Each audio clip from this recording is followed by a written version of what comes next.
வணக்கம். இன்றும் பிரதான மிக முக்கியமான உபயோகமான எமது தேசத்தில் மற்றும் சர்வதேச ரீதியாக நடந்த முக்கியமான செய்திகளை வழங்க வந்திருக்கின்றோம். தொடர்ந்தும் கணேசன் குரலுடன் இணைந்திருங்கள். முதல் பொன் மாவீரர் மாலதியின் நினைவேந்தல் 38 ஆண்டுகளுக்கு பிறகு வன்னியில், அதாவது கிளிநொச்சியில் அதற்கென சிறப்பாக அமைக்கப்பட்ட ஒரு மண்டபத்தில் மேற்கொள்ளப்பட்டிருக்கின்றது. மாலதியின் 38வது நினைவேந்தல் நிகழ்வு நடைபெற்றிருக்கின்றது. இது சம்பந்தமான ஒரு விரிவான விளக்கத்தையும், அனுரா அரசாங்கத்தினுடைய அமைச்சரவை மாற்றம், எனவே புதிதாக பதவியேற்று அன்னளவாக ஒரு வருட காலத்தை பூர்த்தியாகின்ற நிலையில் அனுரா அரசாங்கத்தில்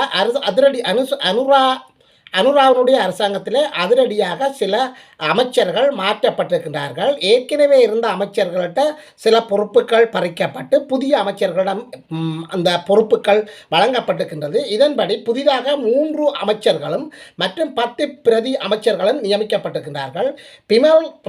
பிமலிடமிருந்து துறைமுகங்கள் மற்றும் விமான சேவைகள் அமைச்சு பறிக்கப்பட்டிருக்கின்றது. இது பற்றி ஒரு விரிவான விவரத்தையும், சர்வதேச இலங்கையினுடைய விவகாரத்தில் சர்வதேச தலையீடுகள் தேவையற்றவை என்று சொல்லி அமைச்சர் நலிந்த திசாநாயக்க ஒரு கருத்தை முன்வைத்திருக்கின்றார்.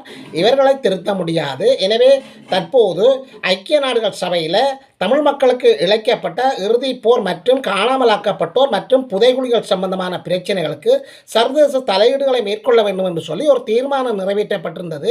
எனவே இதன் பின்னணியில் அமைச்சர் திசாநாயக்க, அதாவது அமைச்சரவை சர்வதேச விவகாரத்தில் சர்வதேச தலையீடுகள் தேவையற்றது, இலங்கை விவகாரத்தில் சர்வதேச தலையீடுகள் தேவையற்றது என்று சொல்லி அமைச்சரவை பேச்சாளரான நலிந்த ஏதிச ஒரு கருத்தை முன்வைத்திருக்கின்றார்.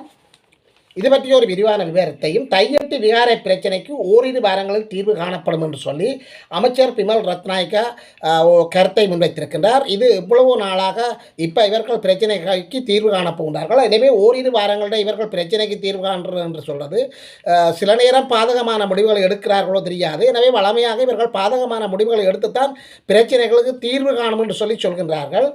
இது பற்றி ஒரு விரிவான விளக்கத்தையும், பிரதமர் கரணி சீனா விஜயம் மேற்கொண்டிருக்கின்றார். அதாவது கலாநிதி கரணி அவர்கள் சீனாவுக்கு விஷயத்தை மேற்கொண்டிருந்தார். பெண்கள் மீதான உலகளாவிய தலைவர்களினுடைய கூட்டத்தில் கலந்து கொள்வதற்காகத்தான் இவர் சென்றிருக்கின்றார். யாழ் போதான மருத்துவமனையில் மீண்டும் ஒரு அவலம் நடந்திருக்கின்றது. பிரசவத்தின் போது இளந்தாய் உயிரிழந்திருக்கின்றார். இவர் இந்த பகுதியில் வசிக்கிறவர் ஏன் உயிரிழந்தார் என்ற செய்திகளை பார்க்க போன்றோம். வடமராட்சி தும்பளையில் சட்டவிரோத செயற்பாடுகளை தடுத்த இருவருக்கு வாழ்வெட்டு. எனவே இது சம்பந்தமான ஒரு விரிவான விளக்கங்களை பார்க்க போகின்றோம். தங்கத்தின் விலை உச்சம் தொட்டது. அதாவது உச்சம் தொட்ட தங்கத்தின் விலை, அதாவது 22 கேரட்டினுடைய பவுன் மற்றும் 24 கேரட்டினுடைய பவுன் தற்போது அதிகரித்துள்ளது. நாளுக்கு நாள் தங்கத்தின் விலை அதிகரித்துள்ளது. எனவே தங்க பிரியர்களுக்கு இது ஒரு கவலையான செய்தியாக காணப்படுகின்றது. எனவே விரிவான விவரங்களை பார்ப்பதற்கு முன்னர் மற்றும் அர்ச்சுனா ராமநாதன் அவர்களை ஒரு ஊடகவியலாளர் அவதூறாக பேசியிருக்கின்றார். அதாவது எவ்வாறான அவதூறாக பேசியிருக்கின்றார் என்று சொன்னால், தேசியத்தை பற்றி கதைப்பதற்கு ஊசி கட்சிக்கு அருகதை இல்லை என்று சொல்லி, எனவே இது சம்பந்தமாக அர்ச்சுனா ராமநாதன் அவர்கள் தன்னுடைய உத்தியோகபூர்வ இணையதளத்தில் ஒரு கருத்தை வெளியிட்டிருக்கின்றார். இது சம்பந்தமான ஒரு விரிவான விளக்கத்தை நாங்கள் பார்க்க போகின்றோம். முதல் பொன்மணி, அதாவது தமிழீழ விடுதலை புலிகள் இயக்கத்தில் முதல் வீரச்சாவை அடைந்த முதல் பொன்மணியின் லெப்டினன்ட் மாலதியின் நினைவேந்தல் 38வது நினைவேந்தல் நிகழ்வு நேற்று கிளிநொச்சியில் அனுஷ்டிக்கப்பட்டிருக்கின்றது. தர்மபுரம் பகுதியில் கரச்சி பிரதேச சபையின் முன்னாள் உறுப்பினர் சண்முகம் ஜீவராஜா தலைமையில் தனியார் மண்டபம் ஒன்றில் மலர் மாலை அணிவித்து இந்த நினைவேந்தல் நிகழ்வு நடத்தப்பட்டிருக்கின்றது. அனுரா அரசின் அமைச்சரவையில் மாற்றம், புதிதாக 3 அமைச்சர்களும் மற்றும் 10 பிரதி அமைச்சர்களும் நியமிக்கப்பட்டிருக்கின்றார்கள். பிமலிடமிருந்து துறைமுகங்கள் மற்றும் விமான சேவைகள் பறிக்கப்பட்டிருக்கின்றது. எனவே இது சம்பந்தமான நாங்கள் ஒரு விரிவான விளக்கத்தை பார்க்க போகின்றோம். முதன்முறையாக அனுரா அரசாங்கத்தினுடைய அமைச்சரவையில் மாற்றம் ஏற்பட்டுள்ளது. புதிதாக 3 அமைச்சர்களும் 10 பிரதி அமைச்சர்களும் நியமிக்கப்பட்டுள்ளார்கள். ஜனாதிபதி செயலகத்தில் நேற்று நடைபெற்ற அமைச்சரவை மாற்றத்தின் 3 புதிய அமைச்சர்களும் 10 பிரதி அமைச்சர்களும் புதிதாக நியமிக்கப்பட்டிருக்கின்றார்கள். இவர்கள் ஜனாதிபதி முன்னிலையில் சத்திய பிரமாணம் செய்யப்பட்டிருக்கிறது. இதில் அந்த பகுதியைச் சேர்ந்த புதிய அமைச்சரவை மாற்றத்தின்படி 2 அமைச்சர்கள் மற்றும் ஒரு பிரதி அமைச்சரின் விடயதானங்களுக்கு அதற்கேற்ப மாற்றப்பட்டுள்ளது என்று சொல்லி அறிவிக்கப்பட்டிருக்கின்றது. எனவே போக்குவரத்து நெடுஞ்சாலை துறைமுகங்கள் மற்றும் சிவில் விமான போக்குவரத்து அமைச்சராக பணியாற்றிய பிமல் ரத்நாயக்காவிடமிருந்து துறைமுகங்கள் மற்றும் சிவில் விமான போக்குவரத்து நீக்கப்பட்டு அதற்கு பதிலாக நகர அபிவிருத்தி அமைச்சு இணைக்கப்பட்டிருக்கின்றது. எனவே துறைமுகங்கள் சிவில் விமானங்கள போக்குவரத்து அந்த அமைச்சு பறிக்கப்பட்டு அதற்கு பதிலாக நகர அபிவிருத்தி மற்றும் அமைச்சு இணைக்கப்பட்டுள்ளது. அதன்படி பிமல் ரத்நாயக்க நேற்று போக்குவரத்து நெடுஞ்சாலைகள் மற்றும் நகர அபிவிருத்தி அமைச்சராக பதவியேற்றிருக்கின்றார். பிமல் ரத்நாயக்காவிடமிருந்து நீக்கப்பட்ட சிவில் விமான போக்குவரத்து மற்றும் துறைமுகங்கள் அமைச்சு அனுரா கருணா திலகவிடம் வழங்கப்பட்டுள்ளது. முன்னர் நகர அபிவிருத்தி நிர்மாணம் மற்றும் வீடமைப்பு அமைச்சராக பணியாற்றிய அவர் நேற்று துறைமுகங்கள் மற்றும் சிவில் விமான போக்குவரத்து அமைச்சராக பதவியேற்றிருக்கின்றார். அருணா கருணா திலகவிடமிருந்து நீக்கப்பட்ட நிர்மாணம் மற்றும் வீடமைப்பு அமைச்சு பொறுப்பு பிரதி அமைச்சராக கடமையாற்றிய வைத்தியர் எம் சுசில் ரணசிங்கவுக்கு வழங்கப்பட்டிருக்கின்றது. அதன்படி காணி மற்றும் நீர்ப்பாசனத்துறை பிரதி அமைச்சராக இருந்த சுசில் ரணசிங்க வீடமைப்பு நிர்மாண மற்றும் நீர் வழங்கல் அமைச்சராக நேற்று ஜனாதிபதி முன்னிலையில் பதவியேற்றிருக்கின்றார். முன்னர் எந்த அமைச்சு பதவிகளும் வகிக்காத கலாநிதி கௌசல்யா ஆரியரத்னா, தினிந்து சமன்குமார, நிசாந்த ஏவீர மற்றும் எம்எம்ஐ ஆர்கம் ஆகியோர் பிரதி அமைச்சர்களாக பதவியேற்றிருக்கின்றார்கள். அதன்படி நேற்று பதவியேற்ற புதிய அமைச்சர்கள் மற்றும் பிரதி அமைச்சர்கள் பற்றிய விவரத்தை நாங்கள் விரிவாக பார்க்க போகிறோம். பிமல் நிரோஷன் ரத்நாயக்க போக்குவரத்து நெடுஞ்சாலைகள் மற்றும் நகர அபிவிருத்தி அமைச்சராகவும், அனுரா கருணா திலக துறைமுகங்கள் மற்றும் சிவில் விமான போக்குவரத்து அமைச்சராகவும், வைத்தியர் எம் சுசில் ரணசிங்க வீடமைப்பு நிர்மாணம் மற்றும் நீர்வளங்கள் அமைச்சராகவும், பிரதி அமைச்சர்களினுடைய வரிசையில் நாங்கள் பார்க்கின்ற போது கலாநிதி அனில் ஏந்த பெர்னாண்டோ நிதி மற்றும் திட்டமிடல் பிரதி அமைச்சராகவும், டிபி சரத் வீட்டு வசதி கட்டுமானம் மற்றும் நீர்வளங்கள் பிரதி அமைச்சராகவும், முகமது முனீர் சமய மற்றும் கலாச்சார விவகார பிரதி அமைச்சராகவும், இரங்க குணசேர நகர அபிவிருத்தி பிரதி அமைச்சராகவும், வைத்தியர் முதித கங்சய விஜயமுனி சுகாதார பிரதி அமைச்சராகவும், அரவிந்த் செனரத் விதாரண காணி மற்றும் நீர்ப்பாசன பிரதி அமைச்சராகவும், தினிது சமன்குமார இளைஞர் விவகார பிரதி அமைச்சராகவும், ஜூடி நிசாந்த ஏவீர பொருளாதார அபிவிருத்தி பிரதி அமைச்சராகவும், கலாநிதி கௌசல்யா ஆரியரத்ன வெகுசன ஊடக பிரதி அமைச்சராகவும், எம்எம்ஐ ஆர்க்கம் பலசக்தி பிரதி அமைச்சராகவும், அனுரா அரசாங்கத்தில் அதிரடியாக அமைச்சர்கள் மற்றும் பிரதி அமைச்சர்கள் ஒரு வருட இறுதிக்குள்ள அனுரா பதவியேற்ற ஒரு வருட இறுதிக்குள்ள இந்த அதிரடி மாற்றங்கள் மேற்கொள்ளப்பட்டிருக்கின்றன. குறிப்பிடத்தக்க ஒரு அம்சமாக காணப்படுகின்றது. இலங்கை விவகாரத்தில் சர்வதேச தலையீடுகள் தேவையற்றவை என்று சொல்லி அமைச்சர் நலிந்த பாராளுமன்றத்தினுடைய பேச்சாளர் நேற்று கூறியிருக்கின்றார். அண்மையில் ஐக்கிய நாடுகள் சபையில் இலங்கைக்கு எதிராக முக்கியமான தீர்மானங்கள் நிறைவேற்றப்பட்டதன் பின்னணியில் இவர் இந்த கருத்தை கூறியிருப்பது ஐக்கிய நாடுகள் சபைக்கு விடுக்கப்பட்ட ஒரு எச்சரிக்கையாகத்தான் பார்க்கப்படுகின்றது. பிரசவத்தின் போது தாய் இழந்திருக்கின்றார். இது யாழ் போதான மருத்துவமனையில் நடைபெற்றிருக்கின்றது. யாழ்ப்பாணம் போதான வைத்தியசாலையில் பிரசவத்தின் போது நெடுஞ்சீவை சேர்ந்த ஒரு இளந்தாய் நோபாட் டர்சிகா மேரி என்கின்ற இளந்தாயே நேற்று முன்தினம் பிரசவத்தின் போது இறந்திருக்கின்றார். எனவே இவருக்கு பிறந்த குழந்தை நல்ல ஆரோக்கியமாக இருப்பதாக அங்கிருந்து செய்திகள் தெரிய வருகின்ற நிலையில் தற்போது இந்த பெண் மேலதிக விசாரணைகளுக்காகவும் மற்றும் பிரேத பரிசோதனைக்காகவும் வைத்தியசாலையில் வைத்திருப்பதாக செய்திகள் வெளியாகியிருக்கின்றன. தையிட்டி விகார பிரச்சனை ஓரிரு வாரங்களில் தீர்வு காணப்படும் என்று சொல்லி அமைச்சர் பிமல் ரத்நாயக்க தெரிவித்திருக்கின்றார். தையிட்டி திச விகார பிரச்சனைக்கு ஓரிரு வாரங்களில் தீர்வு காணப்படும் என்று சொல்லி அமைச்சர் பிமல் ரத்நாயக்க தெரிவித்திருக்கின்றார். பாராளுமன்றத்தில் நேற்றைய தினம் இடம்பெற்ற சபை ஒத்திவைப்பு வேளை விவாதத்தின் போது உரையாற்றும் போதே அவர் இவ்வாறு கூறியிருக்கின்றார்.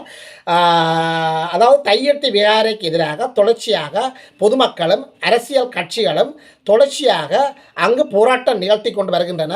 அதாவது அது கட்டப்பட்டு கிட்டத்தட்ட 2 வருடங்களுக்கு மேலாக விகாரை பிரச்சனை தொடர்ச்சியாக தமிழ் மக்களால் முன்னெடுக்கப்பட்டு வருகின்ற ஒரு பிரச்சனையாக காணப்படுகின்றது. தமது சொந்த காணிகளில் அனுமதி இல்லாமல், அரசாங்க அனுமதி இல்லாமல் இந்த விகாரை கட்டியெழுப்பப்பட்டிருப்பதாக மக்களும் அந்த மக்களுக்கு துணையாக அரசியல் கட்சிகளும் இந்த போராட்டத்தை தொடர்ச்சியாக முன்னெடுத்து வருகின்ற நிலைமை தொடர்ச்சியாக காணப்படுகின்றது. பிரதமர் கருணி சீனாவுக்கு பிரயாணம் மேற்கொண்டிருக்கின்றார். அதாவது பொங்கல் மீதான உலகளாவிய தலைவர்கள் கூட்டத்தில் கலந்து கொள்வதற்காக பிரதமர் கலாநிதி கருணி அமரசூரிய சீனாவுக்கு விஜயம் மேற்கொண்டிருந்தார். இந்த விஜயம் அக்டோபர் 12 மற்றும் 15ஆம் தேதியில் திட்டமிட்டுள்ளதாக வெளிவிவகார அமைச்சு தெரிவித்திருக்கின்றது. இந்த பயணத்தின் போது பிரதமர் கருணி ஒரு பகிரங்க எதிர்காலம் பொங்கலின் அனைத்து துறைகளிலும் வளர்ச்சிக்கான புதிய துரிதப்படுத்தப்பட்ட செயல்முறை என்ற தலைப்பில் உலகளாவிய தலைவர்கள் கூட்டத்தில் உரையாற்றுவார் என்பது குறிப்பிடத்தக்கது. உச்சம் தொட்ட தங்கத்தின் விலை நாளுக்கு நாள் தங்கத்தின் விலை அதிகரித்து வருகின்ற நிலையில் தங்கத்தினுடைய விலை நேற்றைய தினம், அதாவது தங்கத்தினுடைய நிலையை மத்திய வங்கியின் தரவுகளின்படி 24 கேரட் தங்க பவுன் ஒன்று 3,41,100 ரூபாவாக பதிவாகி இருக்கின்றது. 22 கேரட் தங்க பவுன் ஒன்று 2,98,500 ரூபாவாக பதிவாகி இருக்கின்றது.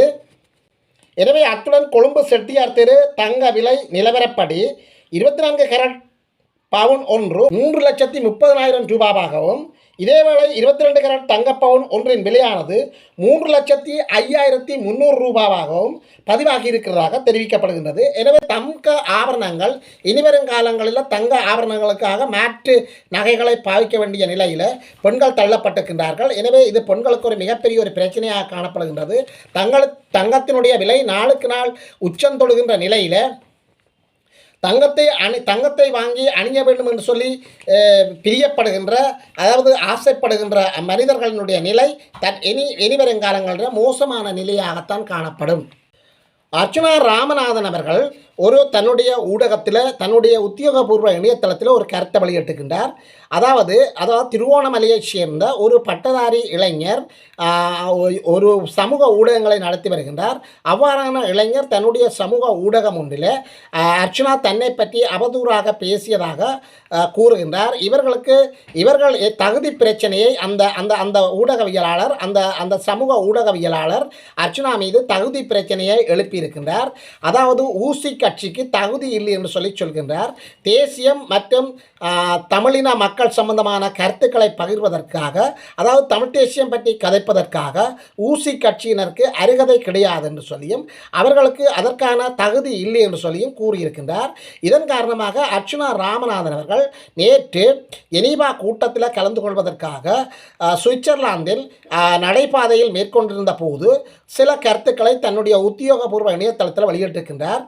அதாவது தான் இந்த அரசியலுக்கு வந்த நிலை மிகவும் ஒரு சிக்கலான நிலை என்று சொல்லியும், தன்னுடைய அரசியலைப் போல வேறு எவரும் இந்த அரசியல்வாதிகளாக விரைவில் வந்துவிட முடியாது என்று சொல்லியும், மிகப்பெரிய ஒரு பதவியில் இருந்து அந்த பதவியிலிருந்து திடீரென இறக்கப்பட்டு அதன் பின்னர் தான் இந்த எம்பியாக வந்திருக்கின்றேன் என்று சொல்லியும், எனவே எம்பி கனவை நீங்கள் காண்பதாக இருந்தால் அது உங்களுக்கு பகல் கனவாகத்தான் முடியும் என்று சொல்லி சாரப்பட ஒரு கருத்தை முன்வைத்திருக்கின்றார்.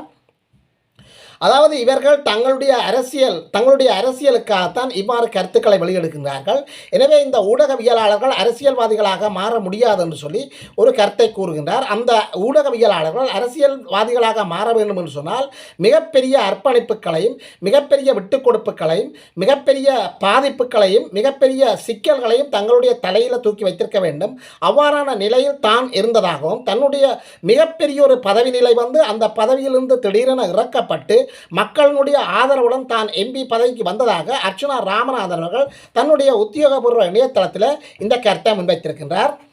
திருகோணமலை மாவட்டத்தைச் சேர்ந்த ஒரு இளம் மாணவன் அந்த சமூக ஊடகத்தை நடத்தி வருகின்றார் என்று சொல்லியும், அவருடைய பெயர் விவரங்கள் மற்றும் ஊடகங்கள் இந்த விவரத்தை எதையும் வெளியிடப்படாத நிலையில் இந்த கருத்தை அர்ச்சுனா ராமநாதன் அவர்கள் முன்வைத்திருக்கின்றார்.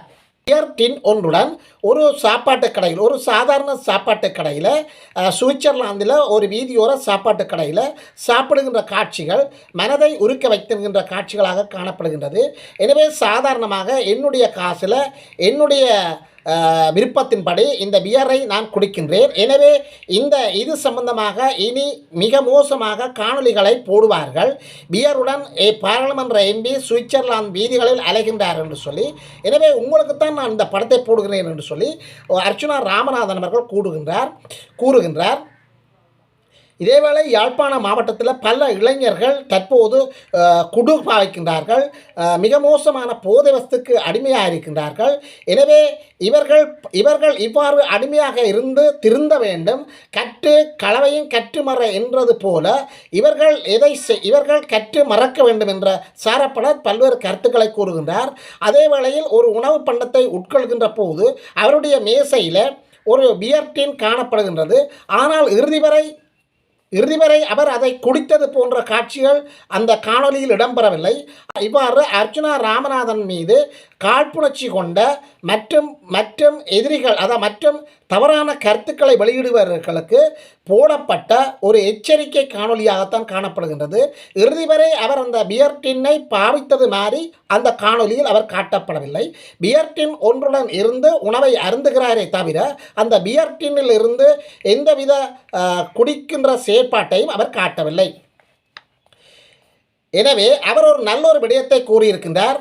நீங்கள் எந்த ஒரு பொருளையும் பக்கத்தில் வைத்துக்கொண்டு அனுபவிக்க வேண்டாம், ஆனால் பாருங்கள், ரசியுங்கள், ருசிக்க வேண்டாம் என்ற கருத்தைப்பட அவர் ஒரு நல்ல ஒரு கருத்தை எமது இளைஞர் யுவதிகளுக்கு விடுத்திருக்கின்றார். எதையும் நீங்கள் பக்கத்தில் வைத்துக்கொண்டு அதை அருந்தாமலே நாங்கள் வாழ்க்கை நடத்தலாம், உங்களுக்கு மன அடக்கம் வேண்டும். அர்ச்சுனா ராமநாதன் அவர்கள் மிகப்பெரிய ஒரு தத்துவத்தை இந்த நிகழ்வில் காட்டியிருக்கின்றார். அந்த தத்துவம் என்ன என்று நாங்கள் பார்க்கின்ற போது, எந்த ஒரு பொருளும் பக்கத்தில் இருந்தால் அதை அனுபவிக்க வேண்டும் என்று இல்லை, அதை நாங்கள் பார்த்து கொண்டு அதை அனுபவிக்காமலே எங்களுடைய வாழ்க்கையை கடந்து போகலாம் என்று சொல்லி ஒரு பெரிய ஒரு தத்துவ கருத்தை அதில் மறைமுகமாக கூறியிருக்கின்றார். மேலும் கழகங்கள் மற்றும் அமைப்புகள் முன்னேற்ற கழகங்களை அமைத்து நீங்கள் அரசியல்வாதிகளாக முடியாது என்று சொல்லி ஒரு நல்ல ஒரு கருத்தை வெளியிட்டிருக்கின்றார். அதாவது பலர் கழகங்களை அமைத்திருக்கின்றார்கள், முன்னேற்ற கழகங்களை அமைத்திருக்கின்றார்கள், பல அமைப்புகளை அமைத்திருக்கின்றார்கள், கிராம மட்ட அமைப்புகளை அமைத்து அதன் ஊடாக தலைவராக அவர்கள் இருந்து அதன் பின்னர் ஒரு பாராளுமன்ற உறுப்பினராக வரலாம் என்று சொல்லி பலர் கனவு காண்கின்றார்கள். எனவே உங்களுடைய அமைப்புகளின் ஊடாக நீங்கள் பாராளுமன்ற உறுப்பினராக வர முடியாது என்று சொல்லி ஒரு கருத்தை முன்வைத்திருக்கின்றார். இது போன்ற இன்னொரு காணொலியில் வந்து உங்களிடம் கலக்கும் வரை உங்களிடமிருந்து விடைபெற்றுக் கொள்கின்றேன். நன்றி, வணக்கம்.